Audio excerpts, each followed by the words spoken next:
All right, so this video might have a two-part, I don't know yet, but this is an in-depth rebuild or build, whatever you want to call it, of a DURAMAX block, short block, long block, all of it. Basically, we're going from a bare block to a running truck.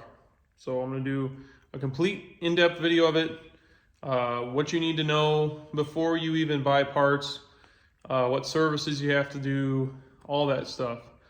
It's very important to kind of follow this because we did my buddy's truck for the first time, and a lot of things went wrong, a lot of things I do differently, a lot of things that should have been done that would have sped the process up. So I'm going to try to cover all of that in this video so that you guys can do it a little bit quicker than, than we did. So tag along and let me get right to it.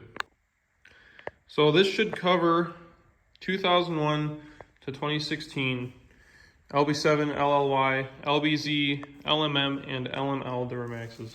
So this is going to be a hybrid build between the, I guess, 16-year span or 15-year span or whatever. This is an LML block. So we're going to be using this LML block in an LB7 with LBZ parts. So bear with me, it's a little bit of a Frankenstein, but it all works together in the end. As you can see, I just got it back from the machine shop. Has new cam bearings in it. The surfaces were all sanded to get all the gasket residue off. The cylinders were honed, mains were checked, made sure they were in spec, which they were, so that's good. And then new freeze plugs as well. So the one thing that I did not inform the machine shop about is that these two freeze plugs on the back here, these need to be open. So I got to pop these back out because this is where that back cover goes, and then that's what gets to your oil cooler. So here is pretty much all the parts for the engine. As you can see, we have Moly slash, Cleveite bearings. I got rod bearings, main bearings. The cam bearings, I believe, are not Moly. I didn't install them, the machine shop did, but I have the piston rings as well. So when you're tearing down an LB7 or LLY or whatever Duramax, the bolts that you need to change that are torque to yield bolts that are one-time stretch, those are the head bolts, the rod bolts. I believe the main bolts need to be replaced as well, and the flex plate bolts, unfortunately. So instead of buying the factory bolts, I just got ARP flex plate bolts here. These are actually made by KB Diesel. I know I've heard a lot of stuff about, using ARP, but in my opinion, ARP is way overpriced. So we got KB Diesel. They're the same, basically the same tensile strength. So when I'm talking about tensile strength, these, along with ARP and the other option, which I was going to go with, but decided not to, was the Dirty Hooker Diesel studs. But they're all rated around 22,000 PSI. So usually what that means is you can hang something about 20,000 pounds off of one of these without it breaking. So the studs are a little bit overkill in my opinion. So it doesn't really matter as long as they're all rated and tested the same. So they're relative to ARP, but they're not ARP. They're definitely not as overpriced as ARP, which is kind of what I was going for. And they're much better than stock, so that's the other thing. And then as you can see, I'm just using the stock LB7 pistons. One thing that I noticed is, I don't know if you can see it, but right here where my thumb is, you can see the imprint of the valve. This engine had 480,000 on it, so I'm assuming that the valve springs are probably shot, so I ended up buying new valve springs as well. These aren't here yet. These are LBZ rods with new rod bolts. Another thing I want to mention is that with these rods, if you do any different rod bolt like these KB Diesel ones or ARP or Dirty Hooker or any of them, you need to get them resized. So these new bolts have a tighter clamp. That means that you need to send them in. They will clamp them down to the torque spec. They will measure this bore here, and then they'll grind it out to whatever it needs to be, whatever spec you have. My buddy and I actually found this out the hard way when we were putting this engine together. We put the all the rod bolts in, torqued them all down. I got to maybe the third rod and the crank wouldn't spin anymore. So that you need to do.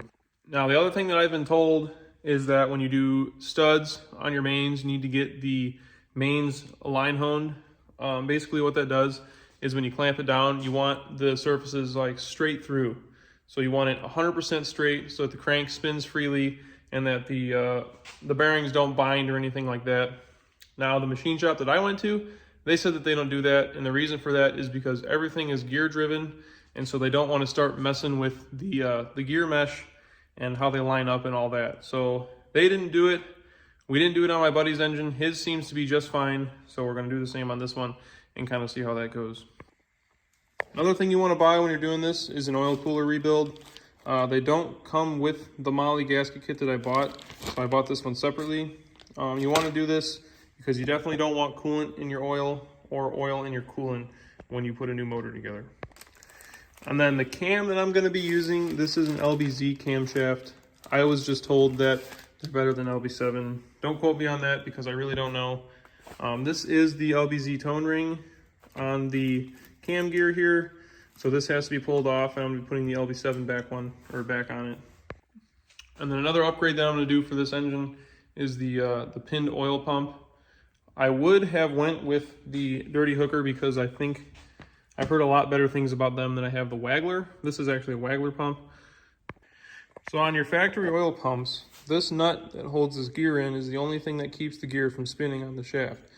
So it's important to get a pinned one if you're looking at high performance applications like this. So there's a pin machined in there, and then there's a pin drilled right there. Basically they line up so that the gear doesn't slip on the shaft while it's tight. You definitely don't want a pump failure or gear slippage when you put a new motor together. All that work will just go straight down the drain. And then lastly, I just have an LB7 crank going in it. These cranks have kind of been proven to be one of the strongest in the stock bottom end trucks. The LB7 will kick rods out all day, but for some reason it will never break a crank. So I got this one refinished, polished up, ready to be put in.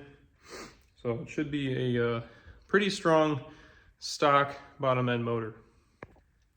All right, so first thing before assembly, when you get your block back, if they did it properly, you should get your oil galley plugs and your coolant galley plugs back separately from the block, along with the oil squirters for the pistons. The reason for that is because when they clean it, they need to get all the oil out. All the oil, all the coolant, anything. It needs to be 100% completely clean because you don't want any of that stuff getting in your new motor and your new bearings and messing anything up. So first thing we're going to do is install those, and then we'll start dropping the crank and all the rotating assembly in. Make sure that you have everything. So you want all your parts cleaned. You want them to have no gasket maker on them or anything like that. No oil residue, nothing. There are local shops. Most of the time they have a hot tank. Some don't. Depends on where you are. They would do it for a couple $100. It's not too much. All you do is put them in the hot tank, let it sit for a couple minutes, pull it out, and it's clean. Another thing is you can have an ultrasonic cleaner, anything like that. Put Purple Power in it, use a parts cleaner, anything. Just make sure that your parts are 100% clean. You don't want crap from it, or from your older engine, or anybody else's engine if you buy used parts or something like that. You don't want any of that garbage in your engine.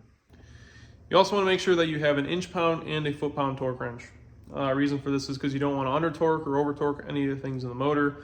A lot of this stuff is very important. Some of the clearances, the bearing clearances, these are smaller diesel engines. You definitely don't want to mess with clearances. You want them to be 100%. You want them to be torqued down to exactly where they need to be. They don't put those torque specs there for no reason, so you better use them. The other thing is, along with the torque specs, I would go on the internet and print yourself out the torque sheet, all the specs for the entire engine. That way you have them right at your fingertips rather than looking on your phone. I would also print the torque sequence for the main caps as well as the head bolts and any other torque sequence that goes along with these motors. It'll be a lot easier with it just sitting right next to you rather than on your phone where you gotta scroll through it and find it. It's just much simpler that way. Some things that you want to get before you start. You will want to get some rubber gloves. This stuff is what I use for assembly lube. This is STP oil treatment. You can also buy just regular engine assembly lube from Permatex, wherever you would get it. This stuff was recommended to me by an engine builder.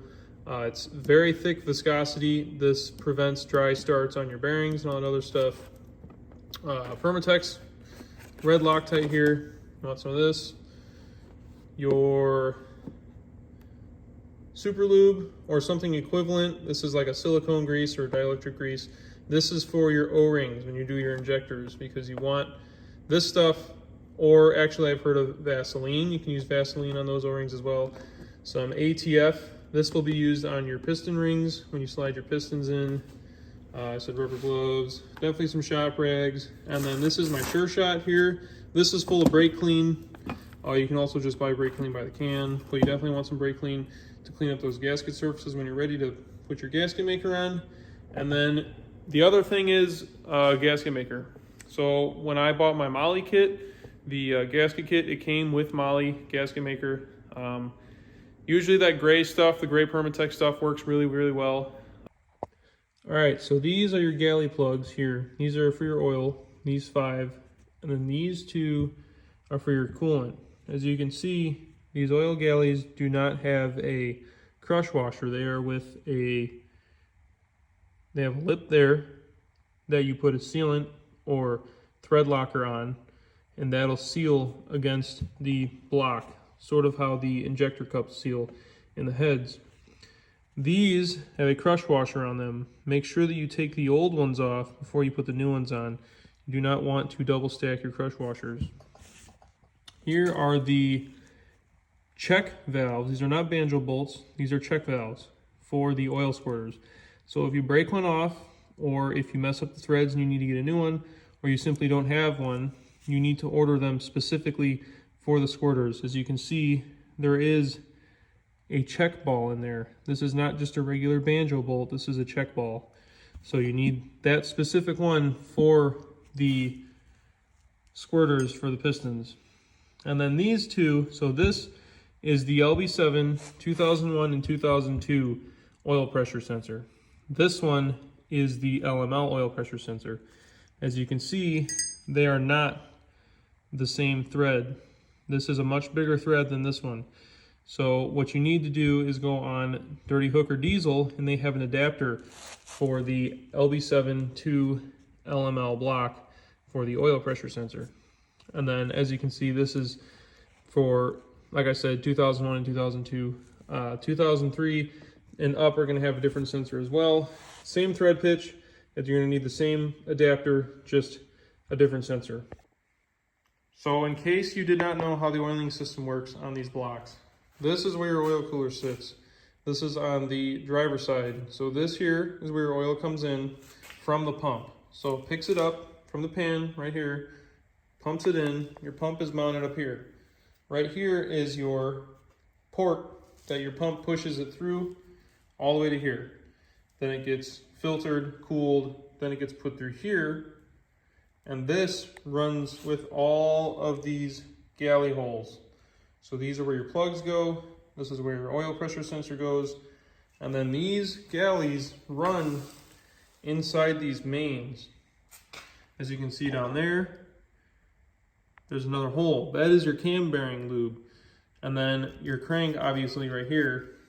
But when you're doing your remote feed, this is where your remote feed is, because this is the other end of that front galley. So here's where it enters, and here's where it ends. So this is where you put your remote feed. All right, so here you have where all your plugs are gonna go. And your coolant plug goes right here. As for me, I'll be running a remote feed, so my remote feed goes right here. And the only other thing on this side is your other coolant plug here.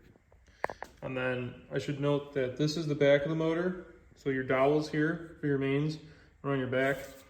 And then your front is up here. You don't have any dowels on your fronts. And then the piston squirters right here. These are torqued to 15 foot-pounds. You do not need copper washers. They are just bolts and nozzles, no copper washers. And then these galley plugs are 39 foot-pounds. All right, so I know that these are not pipe thread plugs here, but I still like to do 3 or 4 wraps of Teflon tape just to make sure they seal. And then that remote feed has a crush washer in it, so it doesn't need Loctite. But these here, it's got that chamfer, so you Loctite that chamfer on all of these, and then you shove them in and torque them down. All right, so now we're ready to install the main bearings along with the crank and the caps. So these right here are your main bearings. There are tops and bottoms specific. So these would be the ones that go in your caps here, and these go in the block. The reason these go in the block is because they have this hole. This hole is for your oil. It comes and corresponds with these holes in your main journals.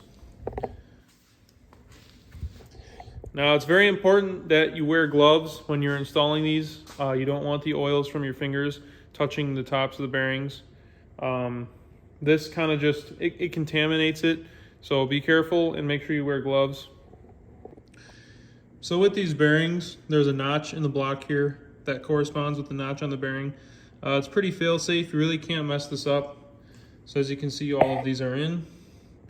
Now that they're all in, I'm just going to take a little dab of my finger of the STP and just kind of rub it all over the bearings. Oh, you want to be generous with it. You want to put about, I don't know, quite a bit on there. You definitely don't want to have metal on metal when your crank is spinning. As you can see, this stuff is super thick. And if you ever accidentally touch, something with your gloves after you have this on there, make sure that you swap your glove out, because this will stick to dirt and debris and all that other, and you don't want to rub all that on your bearings. So before you go ahead and drop your crank in, you want to put your thrust washers or your thrust bearings in. So there's 2 of the same, and then there's 1 different. You'll take 1 of each and put them on the block. There's notches in the rear main that will identify where they go, and then the other one will go on the rear cap. There is only 3 of them, and they all go on the rear of the block. So this side with the numbers goes towards your block, and it sandwiches the rear main. This other side rides the crank so that the crank doesn't move back and forth. You want to put some assembly lube here and here on the back sides so that it sticks and it doesn't fall out when you're putting the crank in. And then I'll go ahead and put some assembly lube on this side and on this side of those thrust washers as well. And before I drop the crank in, I will also lube those cam bearings down there, because I can fit my hand in there at this moment. Once you put the crank in, you're not going to be able to fit your hand down there to lube those bearings up. So we'll do that real quick too. So same thing with the caps. These also have a notch on the inside here that the bearing slips into. Now make sure that you put these in order. So these have an order to them. As you can see on the top, this is number 5. This is the rear of the engine, because these bolts here line up with the pickup tube bracket. So this is 5, this one says 4, 3, 2, and then your fattest one is up front, which is number 1. Now you also have to make sure that you put them in the right way. They have to go in as such.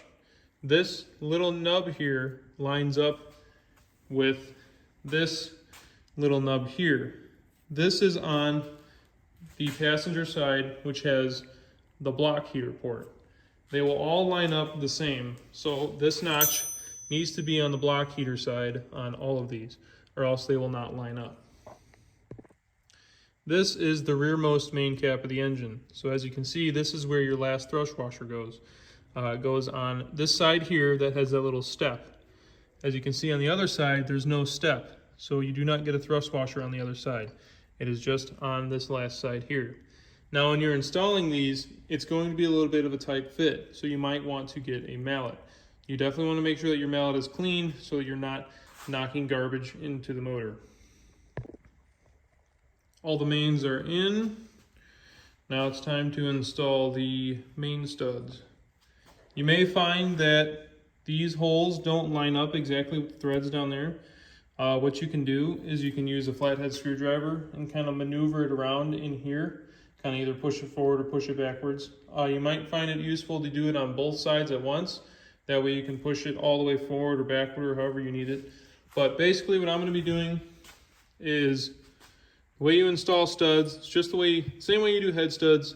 You bottom them out, hand tight, and that's it. You don't want to tighten them down. If you want to, you can use the red thread locker on these threads here, and basically it'll keep the stud from backing out ever.